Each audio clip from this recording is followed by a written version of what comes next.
नमस्कार दोस्तों, स्वागत है आपका। आइए आज हम समझते हैं कि हर आदमी स्टॉक मार्केट के अंदर इन्वेस्ट करना चाहता है, चाहे वो कॉल में हो, चाहे पुट में हो या फिर अपना शेयर्स के अंदर हो।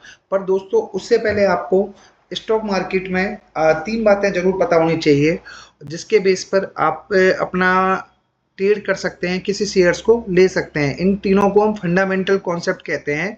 नंबर 1 अपना बुक वैल्यू और नंबर 2 अपना मार्केट वैल्यू और पी रेशियो। इन तीनों का बहुत ज़्यादा रिलेशन रहता है स्टॉक मार्केट के अंदर। और अभी देखिए इन तीनों का बेनिफिट क्या है, अगर आपके तीनों समझ में आ जाते हैं आप इजीली डिसीजन ले सकते हो। आपको बुक वैल्यू और मार्केट वैल्यू पता चल जाएगी। आपको ये पता चल जाएगी कौन सा स्टॉक अंडर वैल्यू है, हम कहते हैं ये स्टॉक बहुत सस्ता है। और उसके बाद में आपको कॉन्फिडेंस आ जाता है जो आपको इन्वेस्टमेंट के डिसीजन लेने में बहुत ज़्यादा हेल्प करता है। अब भाई दोस्तों हम समझते हैं कि बुक वैल्यू क्या होती है। देखो दोस्तों, बुक वैल्यू एक्चुअल में वो रहती है कि मान लीजिए किसी कंपनी की जो बैलेंस शीट के अंदर शो रहती है।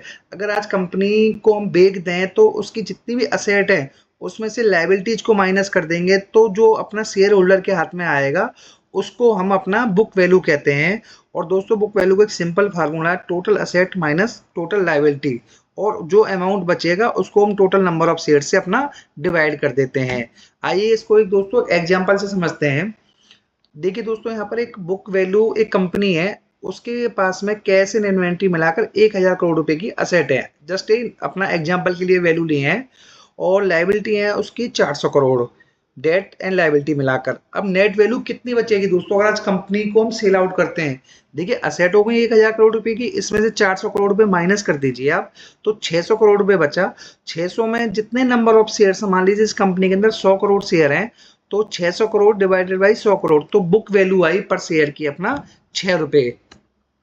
उसके बाद दोस्तों मार्केट वैल्यू क्या रहती है। मार्केट वैल्यू आप ये स्क्रीन देख रहे होंगे, जहां पर अपना स्टॉक ट्रेड करते हैं उसको मार्केट वैल्यू कहते हैं। अब जनरली होता क्या है कि कुछ लोगों को ये बहुत प्रॉब्लम रहती है कि बुक वैल्यू ज़्यादा रहती है, मार्केट वैल्यू ज़्यादा रहती है। दोस्तों अधिकतर केसेज में अपना अगर हम बात करें तो मार्केट वैल्यू ही ज़्यादा रहती है। और अपना इसके अंदर जो मार्केट वैल्यू रहती है वो ज़्यादा रहने का रीज़न क्या है कि कंपनी जो आने वाले फ्यूचर्स में अच्छा काम करेगी, अच्छे प्रोजेक्ट लेके आएगी, उन बेस पर डिपेंड करता है कि कंपनी का मैनेजमेंट कैसा है। जिस कंपनी का मैनेजमेंट अच्छा होगा उन शेयरों की वैल्यू अच्छी रहेगी और जिनके प्रॉफिट्स अच्छे रहेंगे अपना। और दोस्तों जो अपना टोटल नंबर ऑफ शेयर्स हैं, मार्केट कैप का एक कॉन्सेप्ट भी आता है कि जो मान लीजिए पीछे कंपनी में हमने बात करी, अगर 100 करोड़ शेयर थे और 100 करोड़ में मान लीजिए उसकी बुक वैल्यू तो है 6 करोड़, 6 रुपए। और उसके बाद में अगर उसकी मार्केट वैल्यू 15 रुपए तो 1500 करोड़ उसका मार्केट कैप हो जाएगा। उसके बाद में दोस्तों बुक वैल्यू और मार्केट वैल्यू में डिफरेंस क्या है। देखिए बुक वैल्यू तो जो कंपनी की रियल वैल्यू रहती है अपना बैलेंस शीट के बेस पर, और ये अकाउंटिंग मतलब प्रॉपर तरीके से अपना बैलेंस शीट में total asset minus liability minus करके बनती है। मार्केट वैल्यू क्या रहती है। मार्केट वैल्यू दोस्तों अगर रहती है अपना स्टॉक जो मार्केट में ट्रेड करता है उसके बेस पर, ये एस्टिमेटेड वैल्यू रहती है फ्यूचर्स के प्रोजेक्ट को लगाकर अपना, के फ्यूचर में कंपनियों को इतना बेनिफिट हो सकता है। उसके बाद में हम बात करते हैं कि पी रेशियो क्या है दोस्तों, ये सबसे मोस्ट इम्पोर्टेंट है। क्योंकि पी रेशियो अगर आज हम इंडिया में बात करें, इंडियन स्टॉक मार्केट में जो निफ्टी का पी रेशियो चल रहा है अप्रोक्सीमेट 20 से 21 के अप्रोक्स चल रहा है। कि मतलब निफ्टी के अंदर जितनी भी कंपनियां हैं वो 20, जितनी उनकी अर्निंग है तो हम उसको 20 से मल्टीप्लाई कर देंगे, 20 से 21, मतलब एवरेज बता रहा हूँ मैं आपको। तो उतना निफ्टी की जो कंपनी है उनका मार्केट कैप है। तो सेम यही चीज यहाँ पर है कि पी रेशियो है क्या। पी रेशियो मतलब एक कंपनी की जो अर्निंग के लिए कितना भुगतान करते हैं हम, तो उसके रिगार्डिंग ही ये चीज रहती है। एक सिंपल एग्जांपल से समझते हैं, एक स्टॉक का पी रेशियो 20 है, तो कंपनी की अर्निंग मान लीजिए 1 रुपये एनुअल है, तो इस दोनों को मल्टीप्लाई कर देंगे अपना, तो ये 20 रुपये उसकी मार्केट वैल्यू आ जाएगी दोस्तों। अब उसके बाद में पी रेशियो को फार्मूला क्या रहता है, market price divided by earning per share. देखिए यहाँ पर क्या था कि कंपनी का 20 रुपए की वैल्यू है पर शेयर और 1 रुपये अर्निंग कर रही है, तो हम दोनों को डिवाइड करेंगे तो 20 का ये आ गया अपने इसके अंदर। दोस्तों जितना पी रेशियो ज्यादा रहेगा वो भी प्रॉब्लम का काम है और जितना कम रहेगा वो भी दिक्कत का काम है।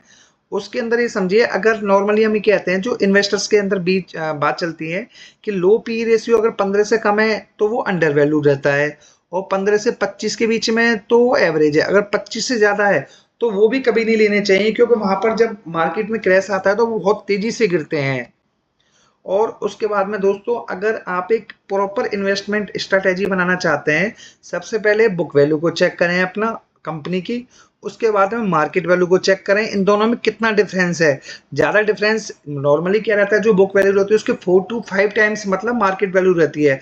अगर बुक वैल्यू 10 रुपए की, अगर 100 रुपए की है, 150 रुपए की, तो एज ए शेयर में इन्वेस्टमेंट ना करें।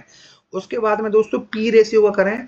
मान लीजिए एक्स कंपनी का है 10 या 15, मान लीजिए पी रेशियो। अगर उसी कंपनी में पीयर जो अपना इन्वेस्टर, जो इन्वेस्टमेंट कंपनियां हैं, या मतलब आप बोल लीजिए कोई मैन्युफैक्चरिंग कंपनी है और सेम उसी बिजनेस के अंदर दूसरी मैन्युफैक्चरिंग कंपनी है, तो उसके हिसाब से उसको चेक कर लें कि हायर तो नहीं है। और दोस्तों इन तीनों को आप अगर डिसीजन लेंगे तो आप ये समझिए कि आपको इन्वेस्टमेंट करने में बहुत ज़्यादा इजी रहेगा। और उसके लिए दोस्तों एक चीज़ और है कि आप जो मतलब मैंने तीनों को कॉम्बिनेशन बताया आपको, अगर आप इनके बेस पर काम करते हैं तो आपको बहुत ज़्यादा इजी रहेगा हेल्प करने में। पर इन इन तीनों के रिगार्डिंग आपको स्टडी करने के बाद ही किसी शेयर में इन्वेस्टमेंट कीजिए। और दोस्तों ये वीडियो एक डिस्क्लेमर, ये वीडियो को एजुकेशनल पर्पज से बनाई गई है। अगर आप कुछ भी इन्वेस्टमेंट करते हैं तो प्लीज़ अपने फाइनेंशियल एडवाइजर से जरूर कंसल्ट कर लें। और दोस्तों आप सभी से रिक्वेस्ट है, अगर आप चैनल पर पहली बार आए तो प्लीज़ वीडियो को लाइक और चैनल को सब्सक्राइब जरूर करिएगा। Thank you so much.